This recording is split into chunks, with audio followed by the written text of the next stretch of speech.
Good morning, YouTube. Getting the bike ready here for another ride today, and I need to take care of a couple of issues from last week's ride. Last week I was up on my regular ride up in the mountains, and I turned around, came back down off the dirt. I hit the pavement, and I noticed my steering was really sluggish going around some of the turns down the canyon. So I pulled over off the side of the road and checked the headset, and everything felt okay. I didn't have any tangled up brake cables or anything like that. That was all okay until I came down here and pinched the front tire, and I probably had 10 or 15 psi in there, under 1 bar in the front tire. So I think what happened is some of the water crossings on the trail are pretty rough yet because the water's still flowing, and they've got a really sharp transition to them. And I think what happened is I must have broken the bead loose from the rim, burped out a little bit of air.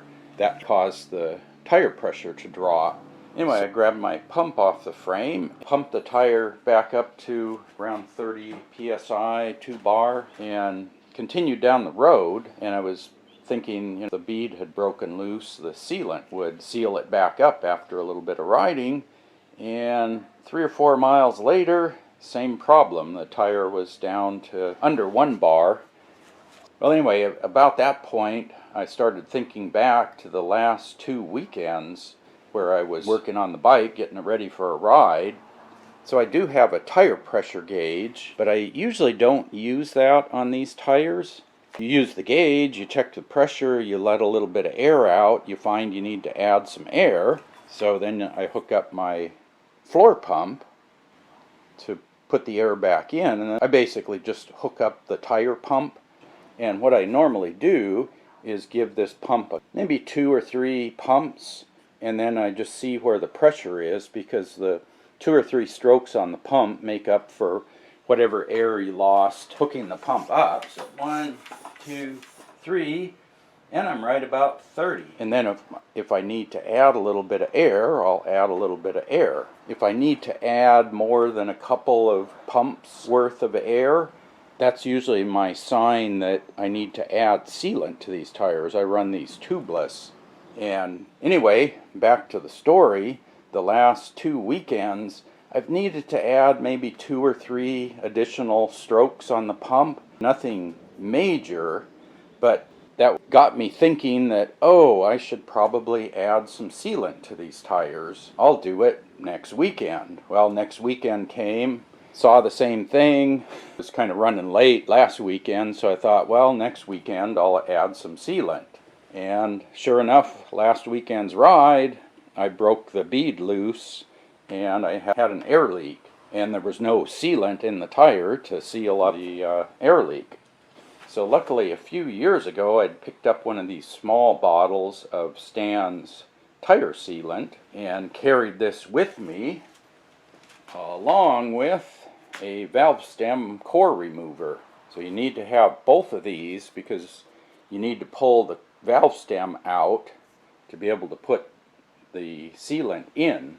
And luckily I had this, and what I need to do before today's ride is I got to take what I have left of this bottle and put it in this small bottle, because this one's empty. But anyway, I stopped, pulled off the side of the road another time, pulled the valve core out, squirted in the bottle of sealant, put the valve core back with your little tool, and then pump the tire up.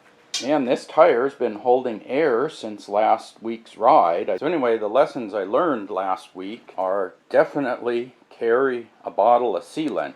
Well worth carrying one of these if you run Tubeless. Squirting a bottle of this in is a heck of a lot easier than changing out a tire. I do carry an inner tube, but for just breaking the bead loose or a small puncture, this is a really good thing to have.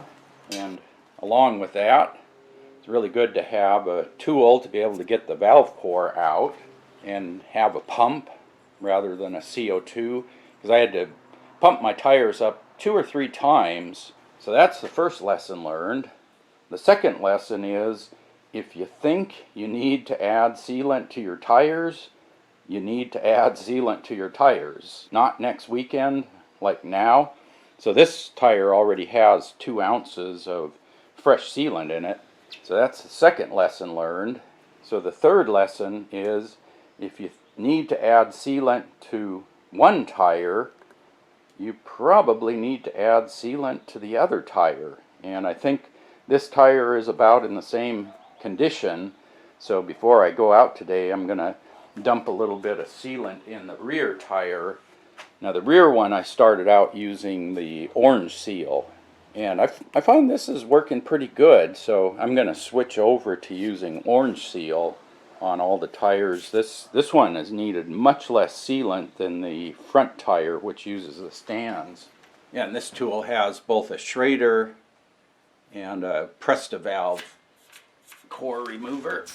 Okay, put a little bit of orange seal in this little bottle here, and just show you how that goes. You just screw your valve core back in. Yeah, there we go. So let me pump up the tire. I usually give it a spin to distribute the sealant around inside, but I think that should be good. So probably good for another 4 to 6 months. Probably get me through most of the summer with that sealant, and then we'll add some more in the fall.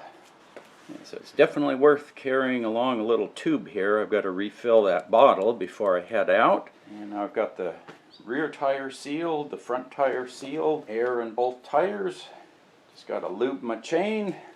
So yeah, just thought I'd share those 3 lessons learned on tubeless tires. I think this is the first time I've had an issue where I had to actually add sealant on the trail. I've broken beads loose before, but I had sealant in the tire, and just pumping the tire back up, it resealed itself. But this time the sealant had dried up, and when it's dried up, it can't seal any air leaks anymore.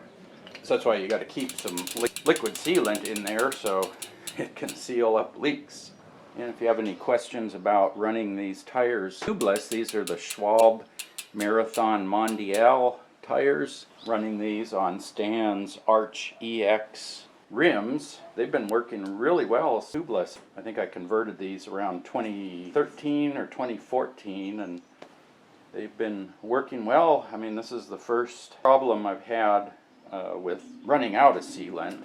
But yeah, hopefully you found those lessons learned valuable.